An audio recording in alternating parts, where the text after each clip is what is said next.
आप सभी का स्वागत है आपके अपने चैनल ज्ञान कोचिंग में। और आज की वीडियो में फिर से एक बेहतरीन क्वेश्चन आप लोगों के लिए आया है और कितने बच्चों को आता है कमेंट बॉक्स में बताइएगा। और मैं आपको कराऊंगा इसको शॉर्ट मेथड में, जिससे कि आप बहुत जल्दी आंसर लेके आ सकते हैं और इसी की तरह जितने भी सवाल होंगे आप लोग कर लोगे। प्रश्न में कहा है, एक विक्रेता ग्राहक को 25% की छूट देने के बाद 20% के लाभ की आशा रखता है। तो बताइए उसे अपना अंकित मूल्य क्रय मूल्य से कितना बढ़ाकर लिखना चाहिए। एक दुकान वाला है, वो ये भी चाहता है कि छूट भी दे दे और उसको लाभ भी हो जाए, और लाभ हो जाए 20%। अब वो क्या करेगा दुकान वाला, हम मान लेते हैं कि भाई जो सामान है वो सामान 100 रुपए का है। ठीक है, ये सामान जो है 100 रुपए का है, ये इसका क्रय मूल्य है। लेकिन वो इस पे 20% का लाभ चाहता है। 20% के लाभ का मतलब कि अगर 100 रुपए का सामान है तो वो चाहता है कि इसका सामान 120 रुपए का बिके। लेकिन वो है चाहता है कि उस पे वो छूट भी दे दे, कितनी 25% की छूट दे दे। तो लेकिन तब भी उसका सामान 120 में ही बिके। तो बताओ उसको ये जो 100 रुपए का सामान है उसके ऊपर जो उस पर अंकित करना होगा मूल्य, वो मूल्य क्या लिखना पड़ेगा, इस पे प्राइस क्या लिखना पड़ेगा कि ये सामान पे 25% की वो छूट भी कर दे और उसके बाद भी उसको 20% का लाभ हो जाए। इस पर कितना बढ़ा के उसको लिखना पड़ेगा। ये जो 100 रुपए का मूल्य का सामान है, इस 100 की जगह उसके ऊपर क्या रेट लिखेगा वो कि उसमें 25% छूट भी दे दे और 20% का लाभ भी हो जाए। तो अच्छा बात जानिए, अगर कोई सामान 100 रुपए का है और 20% का इसको लाभ देना है तो इस पे इसको वो 120 रुपए का बेचना पड़ेगा।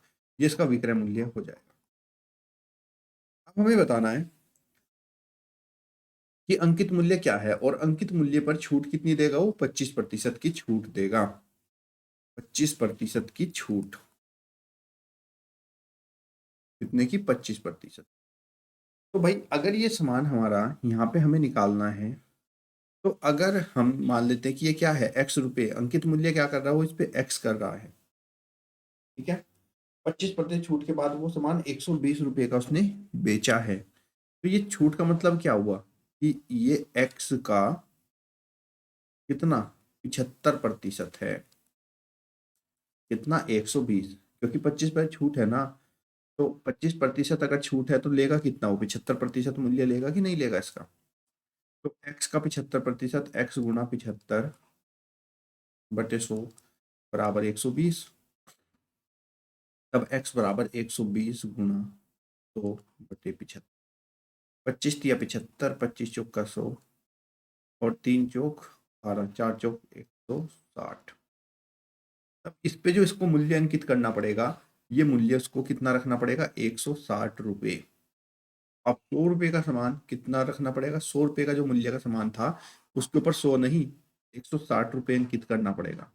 तो उसने कितनी वृद्धि करी, 100 पर कितना करी, 60 रुपए, यानी कि 60% उसको मूल्य को बढ़ाकर लिखना होगा। ठीक है, उम्मीद करता हूँ बच्चे आपको समझ में आ गया होगा। कमेंट बॉक्स में बताइएगा। और इस तरह के सवाल या कितने भी हों आप बहुत आसानी से इसको कर सकते हैं।